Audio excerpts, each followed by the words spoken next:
Hola, bendiciones en este jueves 26 de mayo, jueves eucarístico.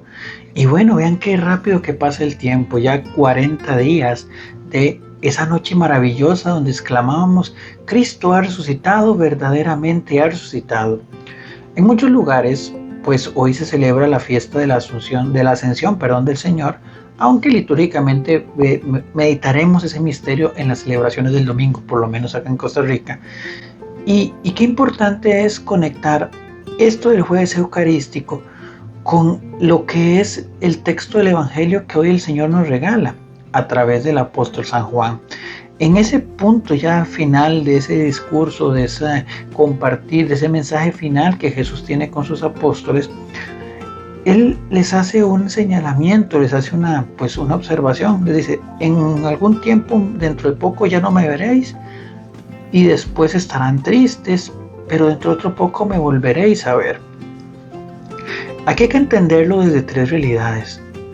Primero, la realidad histórica del momento, que es propiamente el momento en el que Jesús iba a ser aprehendido para entregar su vida por nosotros y de esa manera evidentemente ser crucificado y puesto en el sepulcro. Y esa necesidad, esa ausencia de Cristo genera muchísimas emociones en cada uno de sus seguidores, principalmente sus apóstoles. Encontramos la reacción de Pedro, encontramos la reacción de Judas, encontramos la reacción de los 12, encontramos a Juan, vemos a los discípulos de Maús. O sea, ¿qué cosas nos ocurren cuando estamos tristes? ¿Qué cosas nos ocurren cuando nos sentimos solos?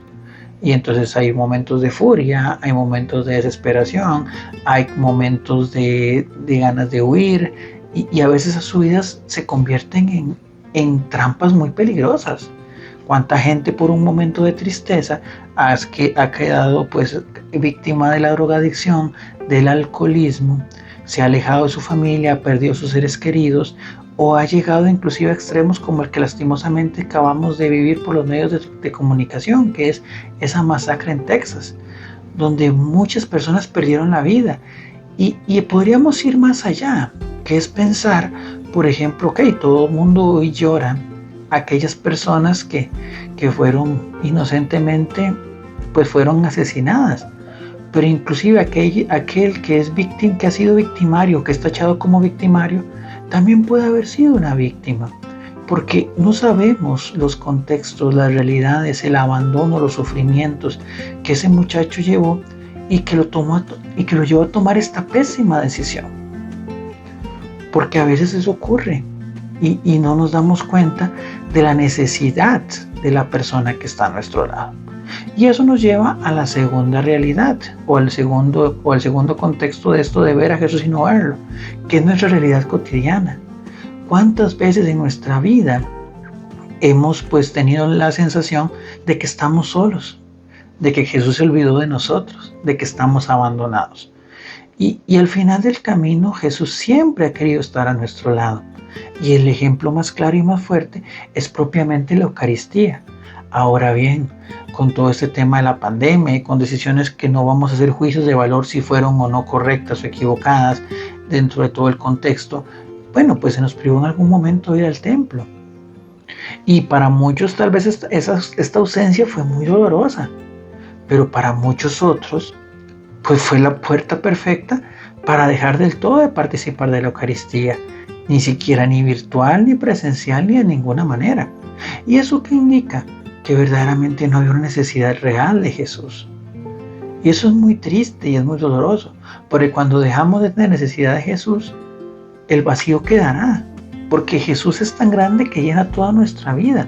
Pero cuando Jesús no está, esos vacíos nos toca llenarlos con muchísimas cosas, que jamás llenarán lo que Jesús llena por nosotros.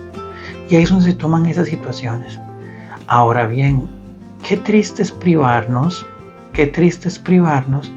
de esa presencia tan maravillosa por ese desconocimiento. Pero entonces, ¿dónde volverán a ver a Jesús? Obviamente en la Eucaristía, obviamente en la hostia consagrada, obviamente en su palabra, obviamente en los momentos de oración, pero sobre todo también debería de verlo en cada uno de nosotros, que como cristianos, de hecho la etimología de cristianos, lo he explicado en otros videos, es Cristos pequeños.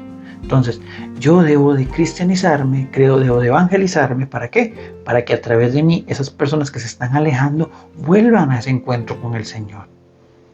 Para que el mundo no goce de cuántas cosas le ha quitado el Señor, de cuántas personas el demonio ha arrancado de las manos de Cristo por esa frialdad que tenemos nosotros a veces a la hora de anunciar el Evangelio.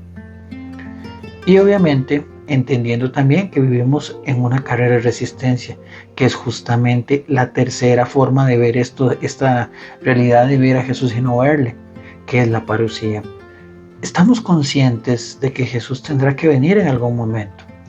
En el Nuevo Testamento, los primeros cristianos, las primeras comunidades pensaban que esa parusía iba a ser inminente, iba a ser en un momento, al punto de que, bueno, mucha gente terminó dejando de trabajar, dejando todo botado, a lo que Pablo tiene que responder: no, el que quiere trabajar, que coma, porque o sea, Jesús va a venir, pero no sabemos ni el día ni la hora, y lo importante antes de saber el día y la hora es si yo estoy preparado para ese día o esa hora. Porque muchas veces nosotros nos ha pasado, hay personas que tienen esa costumbre de que tienen una cita a X hora y aún así, sabiendo esa hora, se levantan 2 minutos antes, se tienen que alistarse y igual llegarán tarde. Entonces, comprendamos que la carrera de la iglesia, que la carrera de la fe, que la carrera de la vida eterna no es de velocidad, sino de resistencia.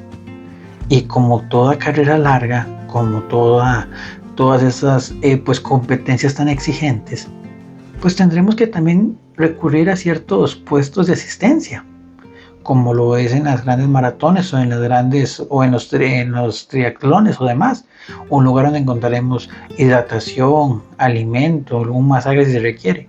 Bueno, la iglesia nos ofrece todas esas cosas, nos ofrece los sacramentos, nos ofrece los sacramentales, nos ofrece la oración, nos ofrece tanto. Entonces, veamos a Cristo también esas cosas y podamos al fin culminar nuestra carrera.